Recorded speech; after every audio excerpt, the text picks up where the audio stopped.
अस्सलामु अलैकुम दोस्तों कुछ ही दिनों के बाद में ईद उल अज़हा यानी कि बकरीद का त्यौहार आने वाला है।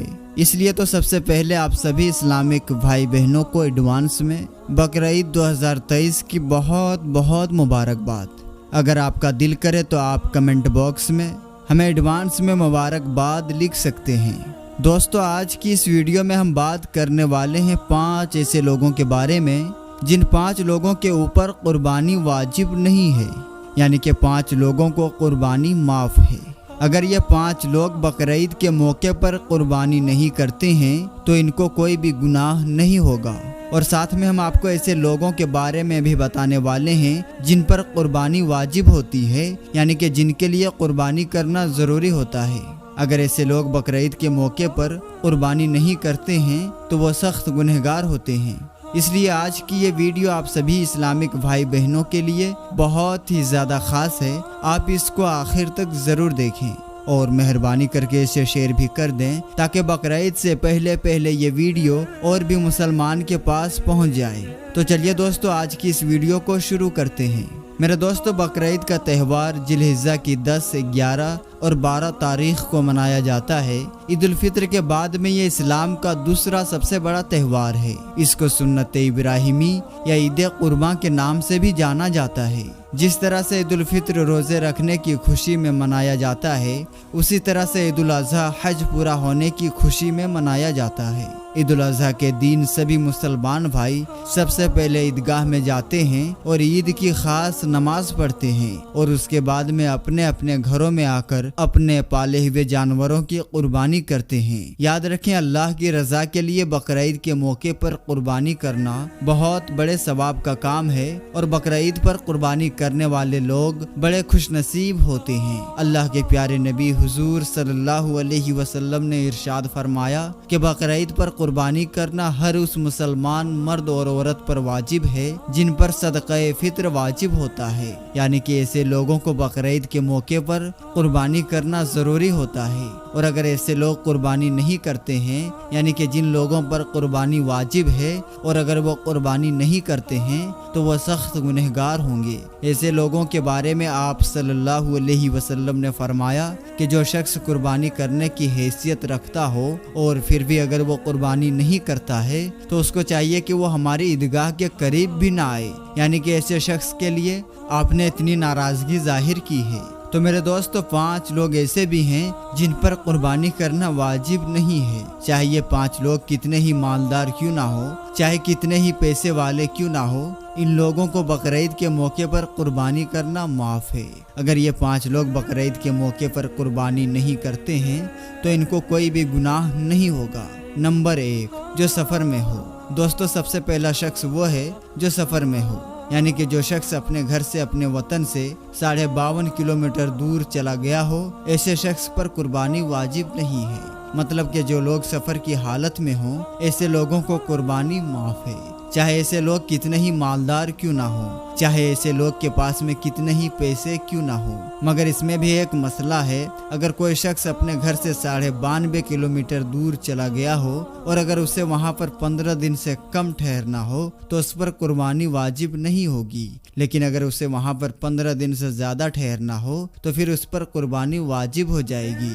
इसलिए फिर उसको चाहिए कि वो वहां पर अपने नाम की कुर्बानी करे या फिर अपने घर वालों को बोल दे कि वो उसके नाम से घर में कुर्बानी करवा दे।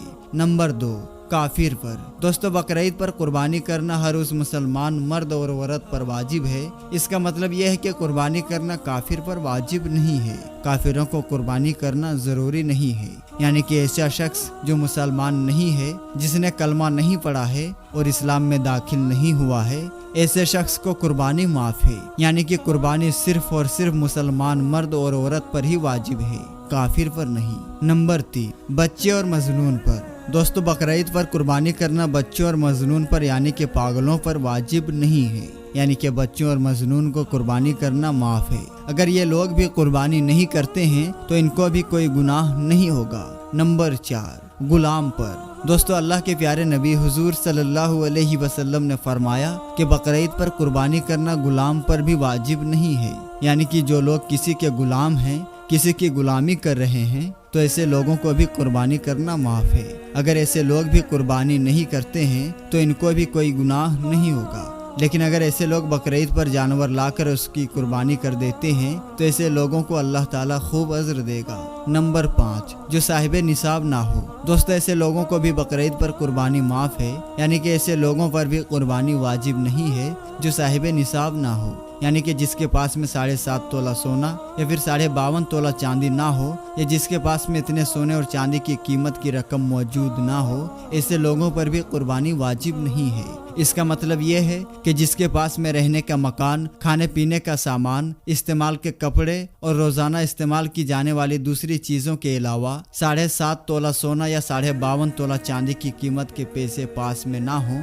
تو ایسے لوگوں کو قربانی معاف ہے۔ یاد رکھیں، قربانی صرف اسی شخص پر واجب ہے جو صاحب نصاب ہو۔ ایسے لوگوں کو ہر سال بقرعید کے موقع پر قربانی کرنا ضروری ہوتا ہے۔ ایسے لوگ اگر قربانی نہیں کرتے ہیں تو وہ سخت گنہگار ہوتے ہیں، لیکن اگر جو شخص صاحب نصاب نہیں ہے، جس کے پاس میں اتنا مال نہیں ہے جتنا آپ کو اوپر بتایا گیا ہے، تو ایسے لوگوں کو قربانی معاف ہے۔ لیکن یہاں پر ایک بات اور یاد رکھیں، اگر کوئی شخص سال بھر تو فقیر رہا، یعنی کہ اس کے پاس میں سال بھر تو کچھ بھی نہیں تھا، مگر جیسے ہی قربانی کے دن قریب آئے تو اس کے پاس میں اتنا مال کہیں سے آ گیا جس سے وہ صاحب نصاب کو پہنچ جاتا ہے، تو پھر یاد رکھیں ایسے شخص پر قربانی واجب ہو جاتی ہے، یعنی کہ ایسے شخص کو قربانی کرنا ضروری ہو جاتا ہے۔ یاد رکھیں، اگر کوئی شخص صاحب نصاب نہیں ہے، یعنی کہ اس پر قربانی واجب نہیں ہے، پھر بھی اگر وہ اپنے شوق سے قربانی کی جانور خرید لیتا ہے اور اس کو قربانی کرنا چاہتا ہے تو اس پر قربانی واجب ہو جاتی ہے۔ اس کے علاوہ اگر کسی کے پاس میں ایک عالیشان مکان ہے لیکن وہ اس کے خود کے رہنے کے لیے ہے، چاہے وہ کتنی ہی زیادہ قیمت کا کیوں نہ ہو، لیکن اس کے پاس میں اس مکان کے علاوہ اتنا مال نہیں ہے جس سے وہ صاحب نصاب کو پہنچ جاتا ہے، تو اس پر قربانی واجب نہیں ہوتی ہے، یعنی کہ اس کے لیے قربانی کرنا ضروری نہیں ہوتا ہے، کیونکہ وہ مکان حاجت اصلیہ میں ہے، یعنی کہ ضرورت کی چیزوں میں سے ہے، اس لیے اس پر قربانی واجب نہیں ہوتی ہے۔ لیکن اگر کسی کے پاس میں 2 مکان ہے، ان میں سے ایک میں وہ خود رہتا ہے اور ایک اس نے کرائے پر دے رکھا ہے اور اس کا کرایہ اتنا ہے کہ جس سے وہ صاحب نصاب کو پہنچ جاتا ہے، تو پھر اس پر قربانی واجب ہو جاتی ہے، اس کے لیے قربانی کرنا ضروری ہو جاتا ہے۔ یاد رکھیں، جتنے بھی ضرورت کی چیزیں ہوتی ہے وہ سب حاجت اصلیہ میں ہے، یعنی کہ وہ سب ضرورت کی چیزوں میں ہے۔ ان کے علاوہ اگر کوئی شخص صاحب نصاب کو پہنچتا ہے تو پھر اس پر قربانی واجب ہو جاتی ہے۔ اسی طرح سے اگر کسی عورت کے پاس میں زیور ہے، یعنی کہ وہ عورت 7.5 تولہ سونا یا 7.5 تولہ چاندی کی مالک ہے، اور اگر اس کے شوہر کے پاس میں کچھ بھی نہیں ہے، یعنی کہ اس کے پاس میں ضرورت کی چیزوں کے علاوہ اتنا مال نہیں ہے جس سے وہ صاحب نصاب کو پہنچ جاتا ہے، تو پھر یاد رکھیں اس عورت پر قربانی کرنا واجب ہو جاتا ہے، اس کے شوہر پر نہیں۔ یعنی کہ اس عورت کو چاہیے کہ وہ بقرعید کے موقع پر قربانی کرے، جبکہ اس کے شوہر کو قربانی معاف ہے۔ اسی طرح سے اگر کسی شخص نے قربانی کرنے کی منت مانگی تو اس پر قربانی کرنا واجب ہو جاتا ہے، اب اس کو چاہیے کہ وہ قربانی ضرور کرے۔ اسی طرح سے اگر کسی شخص نے مرنے سے پہلے قربانی کی وصیت اپنے گھر والوں سے کر دی اور اگر وہ اتنا مال چھوڑ کر گیا ہو کہ جس سے اس کے گھر والے صاحب نصاب کو پہنچتے ہوں، تو پھر اس کے نام سے قربانی کرنا واجب ہو جاتا ہے۔ اس کے گھر والوں کو چاہیے کہ وہ اس کے نام قربانی ضرور کریں۔ تو پیارے دوستو، اب تو آپ بھی اچھی طرح سے سمجھ گئے ہوں گے کہ بقرعید کے موقع پر کس کو قربانی کرنا ضروری ہے اور کس کو قربانی معاف ہے۔ امید کرتا ہوں کہ یہ ویڈیو آپ کو اچھی لگی ہوگی۔ ویڈیو پسند آنے کی صورت میں ویڈیو کو لائک کریں، اور اگر آپ نے ابھی تک ہمارا چینل سبسکرائب نہیں کیا ہے تو چینل کو سبسکرائب کریں۔ ملیں گے انشاءاللہ تعالیٰ پھر کسی نئی اور اچھی ویڈیو کے ساتھ، تب تک کے لیے آپ اپنا اور اپنوں کا بہت ہی زیادہ خیال رکھیں۔ السلام علیکم، اللہ حافظ۔